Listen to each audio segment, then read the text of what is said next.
नमस्कार दोस्तों, स्वागत है आपका स्वराज कोचिंग इंस्टीट्यूट के ऑनलाइन प्लेटफॉर्म पर। तो जैसा कि आप लोग जानते हैं कि जो यूट्यूब पर PYQ है, जो PAT में आए हुए हैं, उनकी सीरीज चल रही है और डेयरी में हमने 2 लेक्चर अभी तक कंप्लीट कर लिए। आज इसका तीसरा लेक्चर है, जिसमें जो तीसरा नंबर का चैप्टर है मिल्क कंपोजिशन, उसके हम क्वेश्चन करने वाले हैं। ठीक है, तो शुरू करते बिना किसी देरी के। तो पहला क्वेश्चन हमारे सामने आता है कि casein content of buffalo milk as compare to cow milk. कहने का मतलब ये है कि भैंस के दूध में केसिन की मात्रा गाय की दूध की तुलना में कैसी होती है। ठीक है, तो हम जानते हैं, हम क्या जानते हैं, हम ये जानते हैं कि जो गाय का दूध होता है, ठीक है, उसमें जो केसिन होता है वो क्या होता है, कम होता है, तथा जो भैंस का दूध होता है उसमें जो केसिन का परसेंटेज है वो क्या होता है, थोड़ा सा ज़्यादा होता है। परसेंटेज वाइज भी देख लेते हैं हम, कितना होता है बेटा, 2.5%। कुल दूध की मात्रा का जो केसिन है वो 2.5% किस में होता है, गाय के दूध में, और भैंस के दूध में कितना होता है, 3%। 1 मिनट, हाँ चलो हो गया, ठीक। एक बार उसको थोड़ी समस्या जाती है बोर्ड को। कितना परसेंटेज बेटा, 2.5% किस में, गाय के दूध में, और 3% किस में, भैंस के दूध में। तो ये परसेंटेज वाइज भी बात कर ली हमने। ठीक है, तो इसका उत्तर क्या होगा, हायर।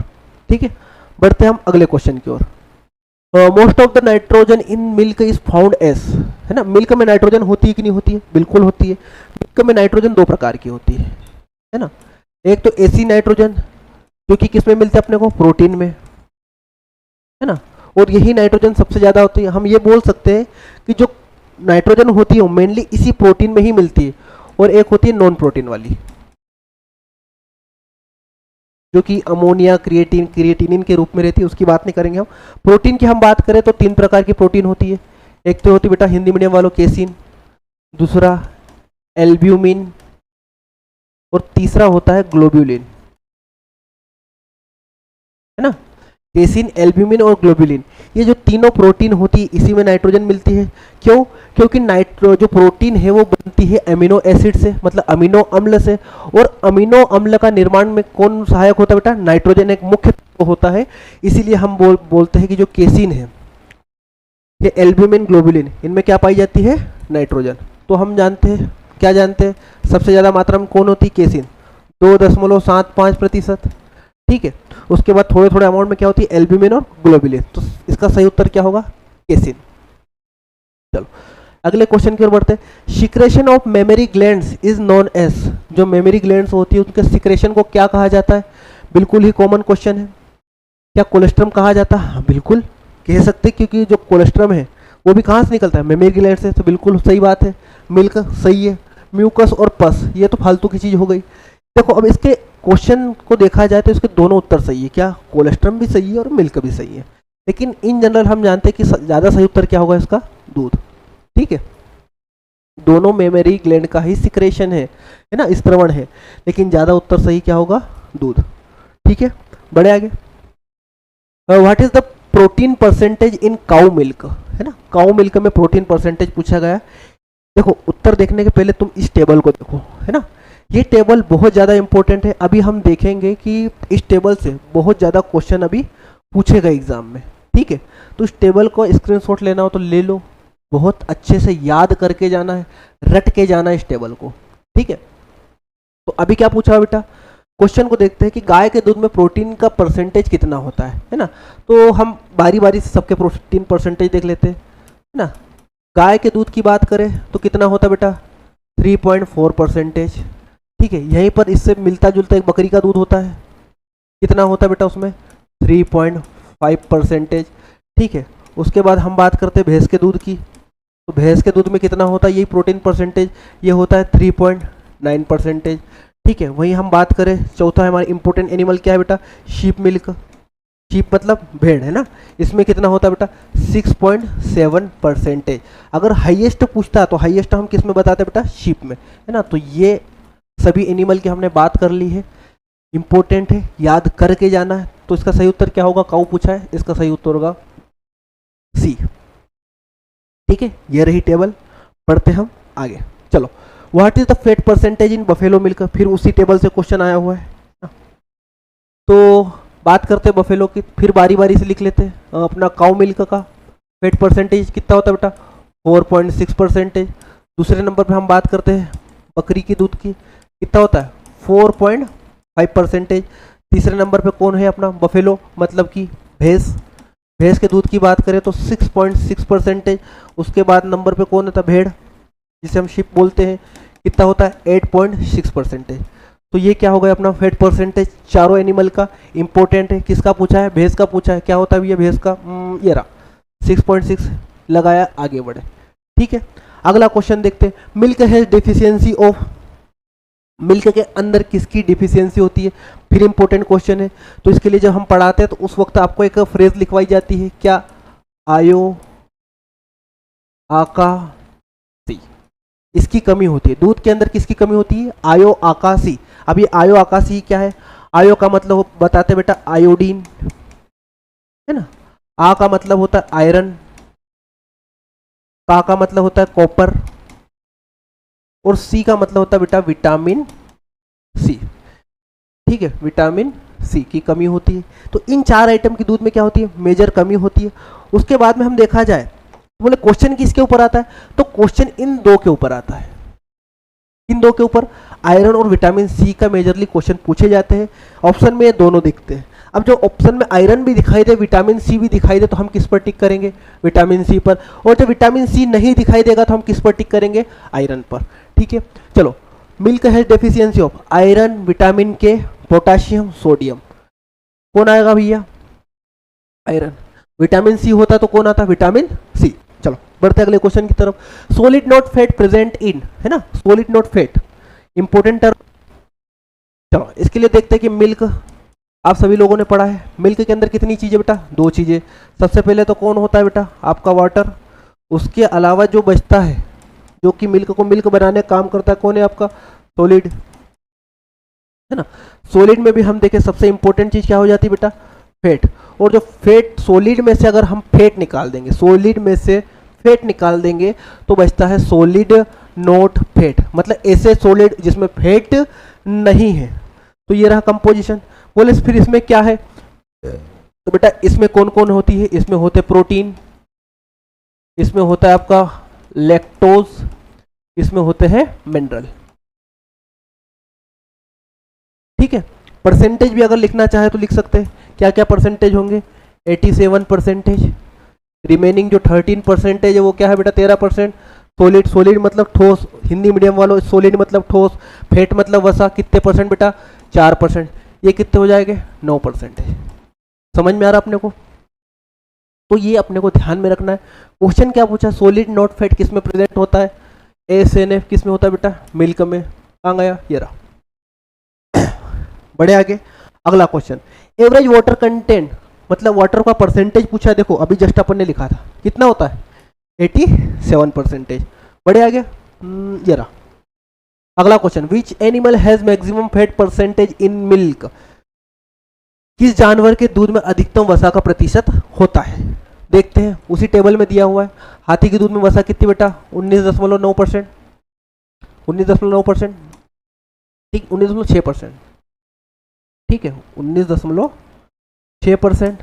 हिरन का मालूम नहीं, पढ़ता कौन है, ठीक है। कुत्ता, कुत्ता तो दूध नहीं देता बेटा, कुत्ता तो कुछ और देता है, दूध कौन देता कुतिया देती है, ठीक है। 9.6%। बकरी के दूध में हम जानते कितना बेटा 4.5% है ना। तो ये फैट परसेंटेज लिख लिया हमने सभी।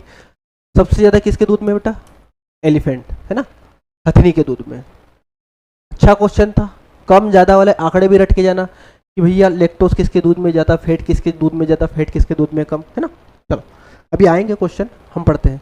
What is the protein percentage in milk of sheep, sheep के दूध में प्रोटीन परसेंटेज पूछा है। प्रोटीन परसेंटेज की बात करते हैं, है ना। तो हम जानते हैं प्रोटीन परसेंटेज कितना होता है शीप के मिल्क में, होता है बेटा 6.7, लेकिन यहाँ पर क्या दिया है 6। टिक करे आगे बढ़े, है ना। चलो बढ़ते हम आगे। Average percentage of fat in buffalo milk, buffalo milk में एवरेज फैट परसेंटेज कितना होता है, अभी जस्ट हम पढ़ के आए कितना होता है 6.6%। कहाँ है ऑप्शन, ये रहा, है ना। तो ऐसे क्वेश्चन आ रहे हैं, सरल लग रहा है, बोले कैसे क्वेश्चन चला रहे हो, पीएटी में आए हुए क्वेश्चन है, हाँ, which is the minor constituents या कॉन्स्टिट्यूएंट्स ऑफ मिल्क, निम्न में से दूध का सूक्ष्म घटक है जो दूध में कम मात्रा में पाया जाता है, उसकी बात चल रही है। तो बोला है enzyme, phospholipid, vitamin, all of this. बात सही है, ऑल ऑफ दिस। कारण क्या है कि एंजाइम भी बहुत कम मात्रा में होते हैं। एंजाइम यहाँ क्या, सभी जगह एंजाइम कम ही मात्रा में मिलेंगे। एक्टिवेट एंजाइम क्या करते हैं, केवल एक्टिवेटर का काम करते हैं, इसके अलावा एंजाइम का कोई काम नहीं है। फास्फोलिपिड बहुत कम मात्रा में होते हैं, 3 प्रकार के होते हैं, ठीक है। विटामिन ये भी कम मात्रा में होते हैं लेकिन होते हैं, ठीक है। तो ऑल ऑफ दिस इसका उत्तर है। बढ़ते आगे। Milk is a good source of, milk का अच्छा सोर्स है, किसका अच्छा सोर्स, विटामिन ए का बिल्कुल पाया जाता है। विटामिन बी कॉम्प्लेक्स ये भी पाया जाता है। विटामिन सी ना, ये डिफिशियंसी होती है इसकी। विटामिन डी भी पाया जाता है। तो हम बात करें विटामिन ए भी अच्छी मात्रा में मिलता है, विटामिन डी भी अच्छी मात्रा में मिलता है, विटामिन बी भी अच्छी मात्रा में मिलता है, ठीक है बेटा। लेकिन अगर मेरे हिसाब से देखा जाए तो इस क्वेश्चन का उत्तर जो होना चाहिए वो बी फॉर बकरी होना चाहिए। क्यों, क्योंकि जो विटामिन बी कॉम्प्लेक्स होता है ज़्यादा मात्रा में होता है ना। लेकिन जो व्यापम है इसका उत्तर क्या मानता है बेटा, विटामिन ए, है ना।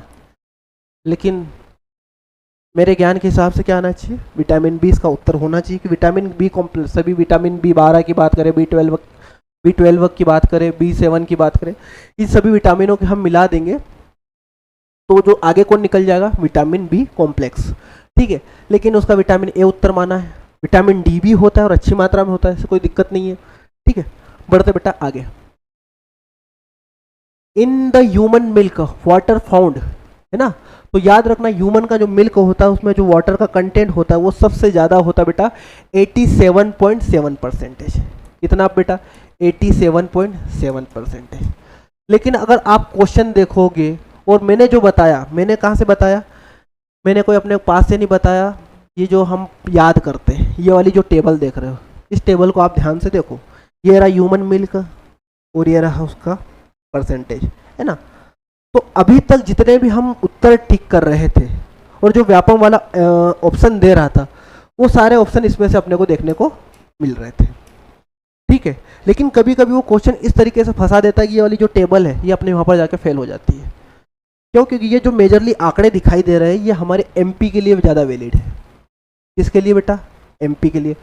ओवरऑल अगर हम बात करें तो उसके लिए एक और टेबल होती है जिसको अगर आप देखेंगे तो पाएंगे कि आंकड़े थोड़े से हिले हुए, उधर से थोड़े से अलग है। गाय, भैंस, मनुष्य, बकरी, है ना। तो अगर यहाँ मनुष्य के दूध में देखोगे तो कितना पानी बताया जा रहा है बेटा, ये रहा पानी, मतलब वाटर कंटेंट कितना बताया जा रहा है, यहाँ पर बताया जा रहा है 87.4%, है ना, 87.4%। और इसको देखकर अगर आप सोल्व करने जाओगे तब तो आपका उत्तर बिल्कुल सही आ जाएगा। क्यों, क्योंकि देखो यहाँ पर 87.43 दिया हुआ है और यहाँ पर 87.5% दिया हुआ है और हमारे नोट्स में क्या बोलता है 87.7%। तो कभी कभी चीज़ें ऐसी होती है। आपको इस टेबल के हिसाब से भी कुछ क्वेश्चन और दिखाऊंगा जो जिनके उत्तर आप इसी टेबल के हिसाब से सही कर सकते हैं।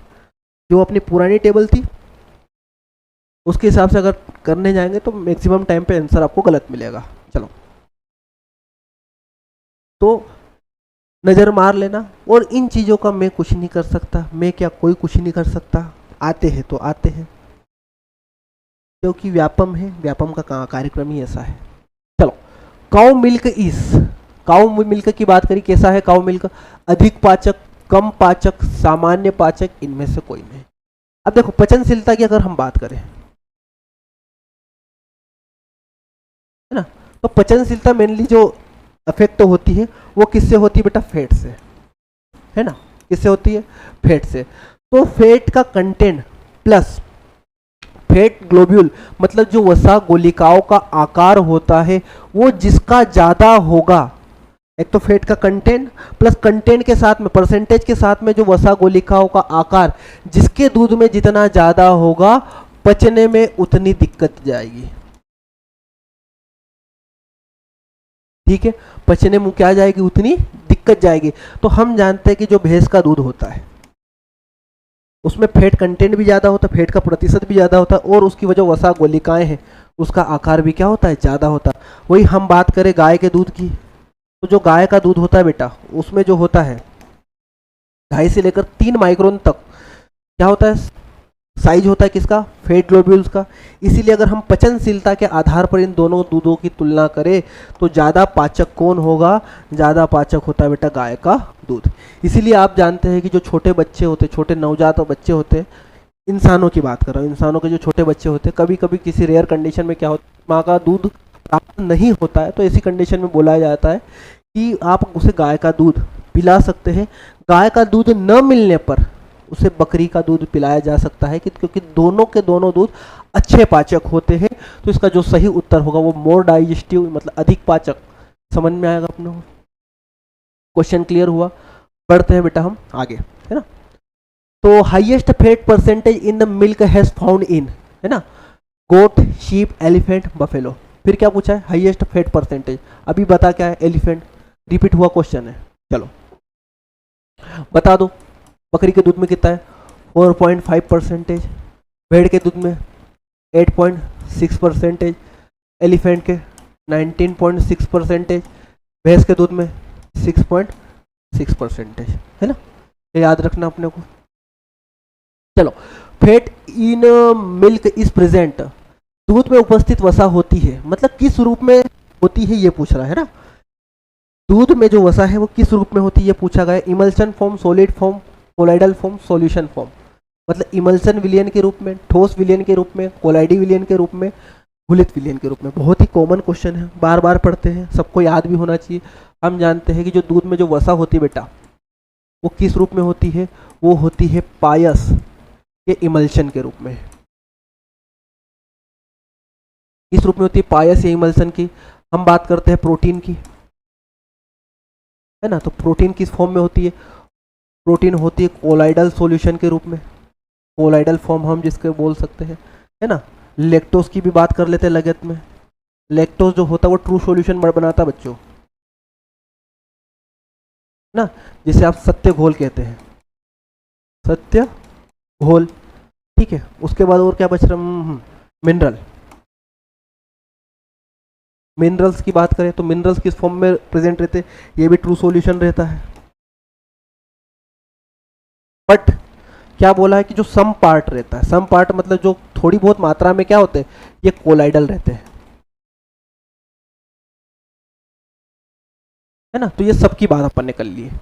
मिनरल 2 फॉर्म में पाए जाते हैं, ट्रू सॉल्यूशन और सम पार्ट उसका किस रूप में होता है बेटा, कोलाइडल फॉर्म में। चलो, तो ये एक अपना कार्यक्रम था, ये चारों के चारों इसके याद कर लेना, बहुत इंपॉर्टेंट है।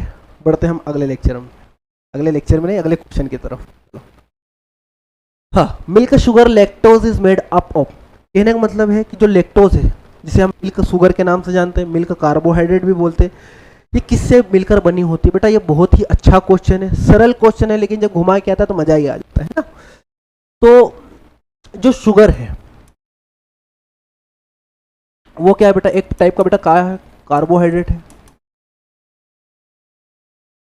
क्या है, कार्बोहाइड्रेट। अब कार्बोहाइड्रेट हम जानते हैं क्लासिफिकेशन होता है, मोनोसेकेराइड भी होते हैं, डाइसेकेराइड भी। तो हम बात करते हैं जो ये कार्बोहाइड्रेट, इसका पहले तो नाम बता दो, इसका नाम क्या बेटा, लैक्टोज, है ना। क्या नाम है, लैक्टोज। बेटा देखो मैं हिंदी इंग्लिश दोनों लिख रहा हूँ ताकि दोनों मीडियम के बच्चों के लिए क्या है, ठीक रहे। हाँ, शुगर है कार्बोहाइड्रेट जिसका नाम क्या है, लैक्टोज। और ये लैक्टोज जो होती है वो किस टाइप की शुगर है, हम जानते हैं ये कैसी है बेटा, डाइसेकेराइड, डाइसेकेराइड। अब डाइसेकेराइड ये कहाँ पढ़ा सर, आपने केमिस्ट्री में बायोमोलिकुल जीवाणु नाम का चैप्टर है, उसमें पूरा यही पढ़ा है आपको, है ना। तो डाइसेकेराइड होती है।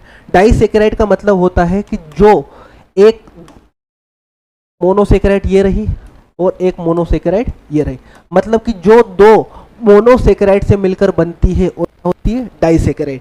तो दो मोनोसेकेराइड कौन कौन सी है, एक तो होती है बेटा ग्लूकोज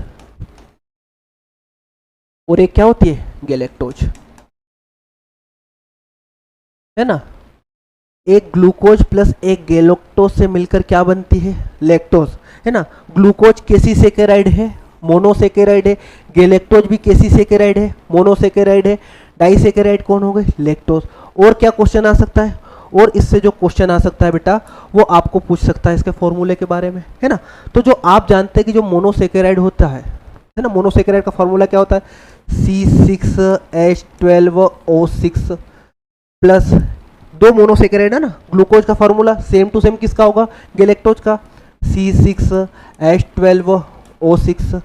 जब ये दोनों आपस में मिलेगी तो क्या बनाएगी, लैक्टोज। और लैक्टोज जब दो आपस में मिलेगी तो पहले तो पानी निकाल देना, पानी मतलब H2O, और जो बचा है उसको जोड़ के लिख दो। देखो 6 और 6 12, तो C कितने हो गए 12, 12 और 12 24, 24 में से 2 गए कितना 22, तो H कितना हो गया बेटा 22। 6 और 6 क्या हो गए 12, 12 में से एक ऑक्सीजन गया कितना हो गया 11, तो O 11। ये किसका फॉर्मूला है बेटा, ये फॉर्मूला हो गया आपका लैक्टोज का। क्या आपने कुछ समझ में आया। तो जितने क्वेश्चन लैक्टोज से बन सकते थे सारे के सारे मैंने यहाँ पर डिस्कस कर लिए। मिल्क शुगर बोले, हाँ क्या करता है, ये मिठास देता है। दूध की जो मिठास होती है इसी लैक्टोज के कारण होती है। एक क्वेश्चन ये भी पूछ सकता है ना, क्योंकि शुगर है, शुगर का काम ही क्या बेटा मिठास देना। तो milk sugar lactose is made up of glucose plus galactose. कहाँ पर दिया है, ये रहा ग्लूकोज प्लस गैलेक्टोज, ये रहा इसका सही उत्तर। अच्छे से देख लेना, डबल टैप करके फिर से देख लो, ठीक है। जब भी क्वेश्चन आएगा घुमा फिरा के आपका गलत नहीं जाना चाहिए। दूसरा फॉर्मूले भी याद कर लो। क्या आपने को लगता है, कुछ नहीं लगता। चलो बढ़ता अगला question. Which of the following micronutrient are found in milk. निम्नलिखित में से कौन सा दूध में, क्या बोला है, निम्न में से कौन से तत्व दूध में पाए जाते हैं, नहीं रे दूध में पाए जाते हैं, सूक्ष्म तत्व है ना, ये तत्व नहीं सूक्ष्म तत्व आएगा। हिंदी वाले थोड़ा सा ठीक कर लेना ना। तो iron, copper, magnesium, all of the above. क्या आयरन मिलता है, मिलता है, कॉपर मिलता है, मिलता है, मैग्नीशियम मिलता है, मिलता है। देखो बेटा अभी मैंने बताया था आयो आका सी, आयोडीन, आयरन, कॉपर और विटामिन सी। मैंने बोला था कि कमी होती है, ये नहीं बोला कि नहीं होता, कमी होती है, लेकिन होते सभी है और इसीलिए सभी पाए जाते हैं, इसीलिए उसको हम क्या बोलते हैं, संपूर्ण आहार। संपूर्ण आहार की संज्ञा दी गई है। लेकिन क्या है कि इन आइटम की क्या होती है, कमी होने के कारण इसे एक क्या बोल दिया था, लगभग संपूर्ण आहार। तो जब एग्जाम में अगली बार क्वेश्चन आएगा और संपूर्ण आहार और लगभग संपूर्ण आहार दोनों दे दे, आप किस पर टिक करेंगे, ऑलमोस्ट कंप्लीट फूड, अंग्रेजी वालों। चलो तो इसका क्या उत्तर आएगा बेटा, उपरोक्त सभी। चलो बढ़ते अगले क्वेश्चन की ओर। Chemically lactose is made of, देखो फिर से लैक्टोज का क्वेश्चन आया, only glucose, only galactose, both glucose and galactose. चलो highest lactose percentage found in, किसके दूध में जो लैक्टोज का कंटेंट है वो सबसे ज्यादा पाया जाता है, काऊ मिल्क में, शीप मिल्क में, मानव मतलब ह्यूमन मिल्क में, या फिर बफेलो मिल्क में, है ना। तो किसके मिल्क में पाया जाता है, हम देख लेते हैं। काऊ मिल्क में कितना होता है बेटा, काऊ मिल्क में होता है 4.9%। शीप मिल्क में हम बात करें 4.3%, मानव में 6.8%, बफेलो मिल्क में 5.2%। तो ये हो गया है ना। तो आप देख के बता दो जरा कौन से मिल्क में आएगा, सीधा दिखाई दे रहा है ना भैया, कौन आएगा, ह्यूमन मिल्क में। जो मानव का दूध होता है, मानव मतलब कि जो महिला का दूध होता है वो सबसे ज्यादा मीठा होता है। चलो तो only source of animal protein in vegetable diet is, मतलब ऐसा कौन सा प्रोटीन है जो कि कैसा आता है, एनिमल प्रोटीन होता है, और जो वेजिटेरियन जो शाकाहारी लोग होते हैं उनकी डाइट में शामिल है। खत्म क्वेश्चन है। दूध है ना, दूध की जो प्रोटीन होती है वो एनिमल से आती है, लेकिन जो वेजिटेरियन लोग हैं उसको खाते हैं। फिर क्या बेटा, milk sugar is also known by the name of fructose, lactose, galactose, none of this lactose. Question बार बार आ रहा है, सरल क्वेश्चन है लेकिन बार बार घूम घाम के आ रहा है ना। What is the percentage of water in buffalo milk, buffalo milk में। अब देखो भैंस के दूध में जल की प्रतिशत मात्रा कितनी होती है ना। अब मैंने बोला था अगर इसका देखा जाए तो देखो इधर, इसके हिसाब से अगर तुम देखने जाओगे तो क्या बोला बेटा, 83%। अरे कितने परसेंटेज, 83.5%। हम चले अपनी पुरानी वाली कार्यक्रम पर, पुरानी टेबल पे चलते हैं। कहाँ गया? हाँ, ये देखो, ये रहा पुराना टेबल का मामला। कितना दिया है? 84.2। इधर कितना दिया था? ये देखो 83.5 है, लगभग एक का अंतर। अब इसके हिसाब से अगर तुम देखने जाओगे तो कोई भी व्यक्ति क्या है कि 83 पे टिक करने की सोच सकता है, सोच तो कम से कम सकता है, क्योंकि इसका जो उत्तर उसने माना है वो क्या माना है बेटा? 83%। जबकि अगर आप वो पुरानी टेबल के हिसाब से जाओगे तो किस पे जाओगे? 84.2 था, तो आप किस पे पहुंच जाओगे? 85 पे। हेलो, तो याद रखना बेटा, कितना आएगा? 83%। अच्छा क्वेश्चन था। 84 से अपने को ऊपर नहीं भगना ज्यादा, है ना। बढ़ते हम आगे। ये रहा, what percent of total solid present in cow milk? गाय के दूध में टोटल सॉलिड की कितनी मात्रा पाई जाती है? 13%। खत्म क्वेश्चन, है ना। अपनी टेबल के हिसाब से देखें तो कितना? 13.6%। तो 14 पे नहीं पहुंचना है बेटा, 14 पे नहीं पहुंचना, अपने को कहाँ रहना है? केवल 13 पे। कहाँ गया? 12.8 लिखा होगा। ये रहा, देखो कितना लिखा है बेटा? 12.8। 12.8 को हम क्या बोल सकते हैं? 13। जबकि अपनी वो पुरानी वाली टेबल में क्या लिखा हुआ है? पुरानी वाली टेबल के पास जाओगे, कहाँ गया क्वेश्चन? हाँ, तो उसमें लिखा हुआ है 13.6%। तो कुछ स्टूडेंट निकल लेंगे 14 पे और टिक कर देंगे किसको? 14 को। कहाँ रहा ये? और आपका उत्तर हो जाएगा गलत। उत्तर सही क्या है बेटा? 13%। हेलो, चलो, तो ध्यान रखना है अपने को। दोनों टेबल याद करना मुश्किल है, लेकिन अगर हो जाए तो बहुत अच्छी बात है। क्यों? क्योंकि जब डाटा पॉइंट में न होकर, जब तक पॉइंट में आ रहे ना तब तक तो वो टेबल अपनी काम में आ रही, लेकिन जब इसे पास पास के जब डाटा दे रहे हैं और एग्जैक्ट डाटा आ रहे हैं, मतलब पॉइंट में नहीं आ रहे हैं, तो ऐसी कंडीशन में अपने को ये टेबल जो बहुत ज़्यादा हेल्प कर रही है। चलो अगला question, SNF percentage in full cream milk. Full cream milk का मतलब क्या होता है? आप जो लेने जाते हो ना, तो आपने देखा होगा कि जब हम सांची का या अमूल का दूध लेने जाते हैं तो आधा लीटर के भी 2 पाउच आते हैं, है ना। एक आता है फुल बटर मिल्क के नाम से, फुल बटर मिल्क या फुल क्रीम मिल्क, है ना। तो उसमें क्या होता है? जो मिनिमम फैट परसेंटेज होता है, मिनिमम फैट परसेंटेज कितना होता है? 6%। और उसमें जो एसएनएफ होता है वो होता है 9%। तो याद रखना है, फुल क्रीम मिल्क क्या होता है? ऐसा क्रीम जिसमें से अपने फैट को रिमूव नहीं किया है ना। मतलब उसके जो स्टैंडर्ड है वो ये रहे, मिनिमम फैट परसेंटेज कितना? 6%। एसएनएफ कितना? 9%। जबकि हम टोंड मिल्क की बात करते हैं तो उसमें 3% और 1.5% तक फैट परसेंटेज कम हो जाता है। बढ़ते हम आगे। The flavour of milk is blend of. दूध का स्वाद निम्न का मिश्रण होता है। मतलब दूध में जो फ्लेवर आता है, जो उसका स्वाद आता है, टेस्ट आता है, वो किन की वजह से चेंज होता है या आता है? Presence of phospholipid, fatty acid and fat only. Fat की वजह से टेस्ट में चेंज आता है, बिल्कुल आता है, सही है। प्रेजेंस ऑफ लैक्टोज, बिल्कुल मिठास आती है, ये तो होना ही चाहिए। प्रेजेंस ऑफ मिनरल, क्या मिनरल की वजह से टेस्ट चेंज होता है? बिल्कुल होता है ना। तो सी क्या दिया है? All of this. तो इन सभी की वजह से टेस्ट में चेंज आता है ना। चलो, immunoglobulin are rich in tone milk, fresh milk, skimmed milk या कोलेस्ट्रम। टोन मिल्क में तो इम्यूनोग्लोबुलिन, देखो अभी पता होना चाहिए कि जो इम्यूनोग्लोबुलिन ये किस में पाई जाती है बेटा? ये प्रोटीन में पाई जाती है। और अच्छा उत्तर क्या होगा? प्रोटीन में भी कौन सी प्रोटीन में पाई जाती है? ग्लोबुलिन प्रोटीन में।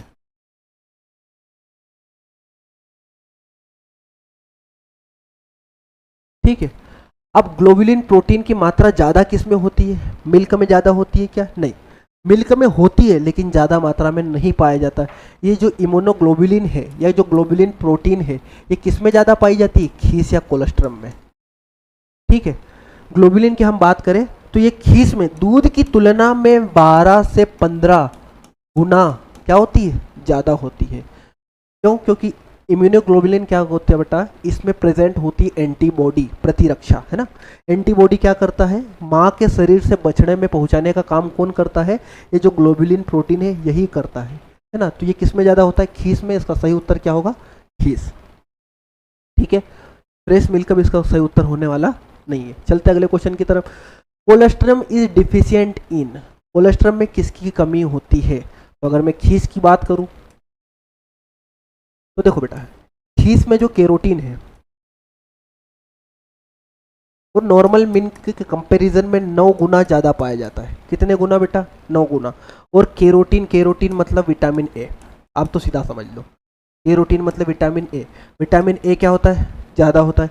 इवन विटामिन डी भी बहुत अच्छी मात्रा में पाया जाता है, और विटामिन B12 भी मात्रा में, अच्छी मात्रा में पाया जाता है। कमी किसकी होती है, कमी होती है विटामिन के की, है ना। अब विटामिन के किस में पाया जाता है, विटामिन के पाया जाता है बेटा फैट के अंदर। क्यों, क्योंकि फैट के अंदर फैट सोल्यूबल विटामिन आते हैं। कौन कौन से, vitamin A, vitamin D, vitamin E और विटामिन के। बोले सर ये तो ज़्यादा मिल रहा है, फिर ये कम क्यों मिल रहा है। ये भी मिल रहा है ठीक ठाक मात्रा में, बहुत ज़्यादा नहीं रहता है, मतलब ठीक रहता है। तो याद रखना बेटा, ये जो विटामिन के है इसका एब्जॉर्प्शन ठीक से नहीं हो पाता है, इसी कारण ये ज़्यादा मात्रा में मिलता नहीं है। ठीक है, तो इसका सही उत्तर क्या होगा, विटामिन के। बढ़ते अगले क्वेश्चन की तरफ, है ना। क्या बोल रहा है अगला question, which of the following vitamin is not present in milk. क्या बोला है, नॉट प्रेजेंट इन मिल्क। अगर देखा जाए तो टेक्निकली क्वेश्चन ही गलत है। क्वेश्चन ही क्यों गलत है कि देखो, थायमिन क्या है बेटा, विटामिन B1, B1 का नाम है ना। राइबोफ्लेविन कौन है, विटामिन B2 है, और B12 तो दिया ही है। मतलब ये भी विटामिन बी, ये भी विटामिन बी, और ये भी विटामिन बी। मैंने बोला था विटामिन बी कॉम्प्लेक्स सबसे ज़्यादा मात्रा में पाया जाता है। और क्या नहीं होता, नहीं तो क्या बेटा, विटामिन सी भी होता है, लेकिन बहुत बहुत बहुत कम मात्रा में होता है। इसीलिए उसने क्या बोल दिया, नोट। इसका सही उत्तर क्या होगा, बकरी। समझ में आ रहा आपने को। इसके लिए मैंने एक टेबल भी लगाई, आपको याद करना है तो कर सकते। देखो विटामिन ए क्या बोलते हैं, रेटिनॉल, थायमिन, B1 का नाम है, राइबोफ्लेविन किसका नाम है, B2 का नाम है, B3 का नाम क्या है, नियासिन, B5 का नाम क्या है, पेंटाथोनिक एसिड, B6 का नाम क्या है, पायरोक्सिन, B7 का बायोटिन जो बालों के लिए आप लेते हैं, है ना। B9 का नाम क्या है, फोलिक एसिड, ये रहा फोलिक एसिड, है ना। B12 का नाम क्या है, साइनोकोबाल्मिन। विटामिन सी का नाम एस्कॉर्बिक एसिड। विटामिन डी का है कैल्सीफेरॉल, और ई का नाम क्या है, टोकोफेरॉल। ठीक है, और ये टेबल अगर अपने से याद हो जाए तो कर लो, क्योंकि किसी भी सब्जेक्ट में पूछा जा सकता है। चलो पढ़ते हम आगे। ठीक है, the composition of milk change with the ratio of. देखो ऐसे क्वेश्चन सामान्यतः क्या स्टूडेंट को परेशान करने के लिए आते हैं। क्या है कि क्वेश्चन समझ पाना मुश्किल नहीं, बहुत मुश्किल हो जाता है। तो ऐसे क्वेश्चन जब दिखे तो पहली बार में इनको छेड़खानी नहीं करना, आगे बढ़ जाओ, और जब अगली बार समय बचे तो थोड़ा सा दिमाग लगा लो। अगर दिमाग लगाने के बाद भी नहीं बने तो छोड़ छाड़ के बत्ती दे के आगे बढ़ो। ठीक है, अब देखो, isobutyric acid, butyric acid, butyric acid, valeric acid, acetate, propionate, isovalerate और वेलेरेट। अब देखो ये सारे के सारे क्या, इसमें से कुछ नाम तो आपको सुने सुने लगेंगे, है ना। सुने सुने क्यों लगे, क्योंकि हम जब फैट पढ़ते हैं तो फैट में फैटी एसिड पढ़ते हैं, सैचुरेटेड और अनसैचुरेटेड। तो ये सारे के सारे क्या बेटा, फैटी एसिड ही है ना। तो अगर हम बात करें, इसका सही उत्तर उन्होंने दिया था एसीटेट और प्रोपियोनेट। ठीक है, ये क्या होते हैं, शॉर्ट चेन फैटी एसिड होते हैं, है ना। इसको याद कर लो और आगे बढ़ जाओ, ज़्यादा दिमाग लगाने की जरूरत नहीं है। The total percentage of solid in buffalo milk, है ना। टोटल सॉलिड परसेंटेज की अगर हम बात करें तो बफेलो मिल्क में कितने होते हैं, हम जानते हैं कितना होता है बेटा, 16.5%। क्या लगा दोगे, 17। बढ़ते आगे। The lactose content in buffalo milk, फिर से लैक्टोज की बात करिए, 4.9 किसके मिल्क में, काऊ मिल्क में। 4.7 किसके मिल्क में, गोट मिल्क में, है ना। 5.2 किसके मिल्क में, बफेलो मिल्क में, है ना। उसके बाद में हम क्या बात करते हैं, चलो 3 का ही रहने दो। क्या पूछा है, किसका पूछा है, बफेलो का 5.2, ये रहा, ठीक है। बढ़ते हैं हम आगे। Fat in milk exist in the form of, फिर से एक दोबारा क्वेश्चन आया, इसके पहले पूछा जो जा चुका है। मिक्सचर फॉर्म में ट्रू सॉल्यूशन बनाता है, इमल्शन बनाता है, कोलाइडल सस्पेंशन। किसकी बात करिए मैं, फेट की, तो पायस या इमल्शन के फॉर्म में रहता है। अब पायस या इमल्शन में भी अगर क्वेश्चन फिर से बोल रहा हूँ डीप पूछ ले तो किस टाइप का है, देखो अगर एक ऑप्शन रहता ऑयल इन वाटर टाइप पायस, ऑप्शन बी रहता वाटर इन ऑयल टाइप पायस, तो ऐसी कंडीशन में ये सरल होने के बावजूद भी ये बहुत कठिन हो जाता है ना। तो आपको पता होगा, आपको केमिस्ट्री में कोलाइडल सॉल्यूशन नाम का चैप्टर पढ़ा होगा, उसमें भी टीचर बताते हैं, ठीक है। तो ये किस टाइप का सॉल्यूशन है, ऑयल इन वाटर टाइप, मतलब कि ऑयल मतलब फैट या तेल किस में प्रेजेंट है, वाटर में। और हम जानते हैं ना भैया मिल्क में 87% क्या होता है, पानी, इसके अंदर 4% क्या होता है, फेट। फेट को क्या आप ऑयल नहीं बोल सकते, बोल सकते हैं, तो इसको क्या बोला है कि ऑयल किसके अंदर, वाटर के अंदर, तो ऑयल इन वाटर टाइप पायस सॉल्यूशन। इसको लिखने वाला क्या लिखता है, O/W पायस, मतलब कि ऑयल वाटर के अंदर। घुमा के जब पूछा जाएगा तो लोगों को मजा आ जाएगा। चलो आगे बढ़ते, 35 नंबर का क्वेश्चन। कितना टाइम हो गया भैया, 36 मिनट। चलो, the major component of milk, major component बोला है ना, तो मेजर कौन है, मिल्क को देखो, वाटर है, सॉलिड है, कितने परसेंट वाटर, 87, सॉलिड कितने 13%, lactose, water, fat, protein. Major का मतलब है जिसकी क्वांटिटी सबसे ज्यादा है, मेजर का मतलब ये होता बेटा जिसकी क्वांटिटी सबसे ज्यादा होती है। तो किसकी क्वांटिटी सबसे ज्यादा होती है, वाटर की। वैल्यूएबल पूछता कि मोस्ट वैल्यूएबल कौन सा कंपोनेंट कौन है, तो ऐसे टाइम पे तो हम फैट बता देते, क्योंकि सबसे ज्यादा वैल्यू किसकी होती है, फैट की होती है। तो मेजर पूछा है इसलिए हम ना उत्तर क्या लगाया है, वाटर। वैल्यूएबल पूछता तो उत्तर चेंज हो जाता। चलो, after counting the first milk that a cow produce is known as, मतलब बछड़े के जन्म के तुरंत बाद जो प्राप्त होता है उसको क्या बोलते हैं, खीस, कोलेस्ट्रम। देखो हिंदी मीडियम वालों यहाँ तुम्हारा तबादला ही हो जाएगा, क्योंकि अगर तुम खीस याद करके गए, चीका याद करके गए, तेली याद करके गए, पेवसी याद करके गए और कोलेस्ट्रम याद नहीं कर गए, तुम इतने सभी भी याद करके चले जाओ और वहां पर अगर आपको कोलेस्ट्रम नहीं याद है तो तुम ऐसे ही शहीद हो जाओगे। तो बेटा क्या है, कोलेस्ट्रम, जिसको क्या बोलते हैं, खीस, चीका, तेली, पेवसी, है ना। तो ये था। अगला question, which one of the following is a major milk protein. खत्म क्वेश्चन है, कहाँ है केसिन, ये रहा। At which temperature milk start fouling.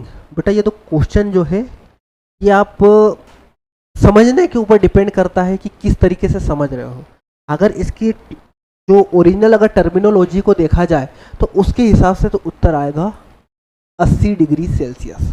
अब फाउलिंग क्या होता है ये भी हम समझ लेते हैं, इसके लिए मैंने थ्योरी थोड़ी सी लगाई हुई है ना। The phenomena of milk fouling OQ during heat treatment. जब मिल्क का हीट ट्रीटमेंट किया जाता है तो उस दौरान ये कार्यक्रम होता, फाउलिंग मतलब खराब होना। Affect the quality of, milk की क्वालिटी क्या होती है, अफेक्ट होती है, खराब होती है, ऑफ डेयरी प्रोडक्ट। अब ये कितने टाइप की फाउलिंग होती है, 2 टाइप की फाउलिंग होती है, टाइप ए मिल्क फाउलिंग और एक टाइप बी मिल्क फाउलिंग, जिसे हम मिल्क स्टोन भी कहते हैं। कहने का मतलब कुछ नहीं है, अगर जो देखो पढ़ी लेते हैं ना, टेम्परेचर रेंज।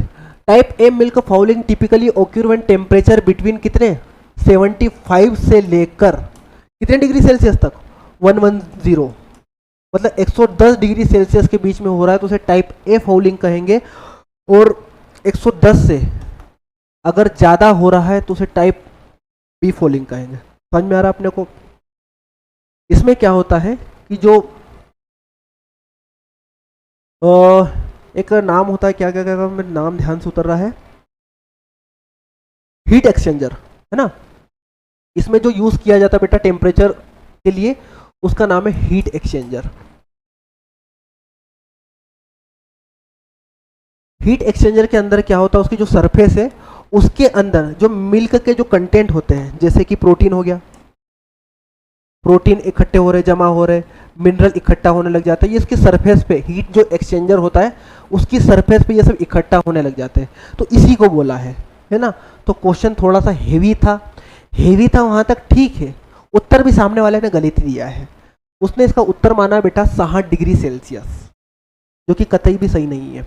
इसका जो सही उत्तर होना चाहिए वो होता है बेटा 80 डिग्री सेल्सियस, ठीक है।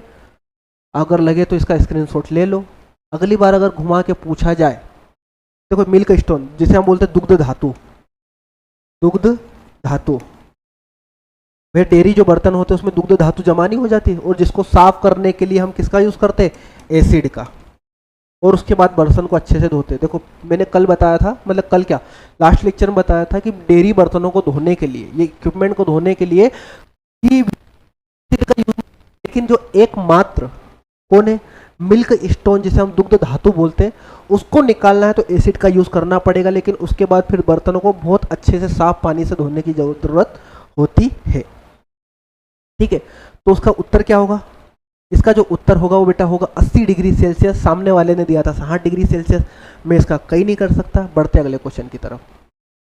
What are the major vitamin present in milk, तो क्या विटामिन सी होता है, सी तो कम मात्रा में होता है, vitamin E, A D E के, ई होता है लेकिन इतना सफिशियंट नहीं होता है ठीक ठाक, विटामिन के नहीं होता इतने सफिशियंट अमाउंट में, ये भी देखो सी ई तो होता है, ये भी होता है लेकिन सफिशियंट अमाउंट में नहीं।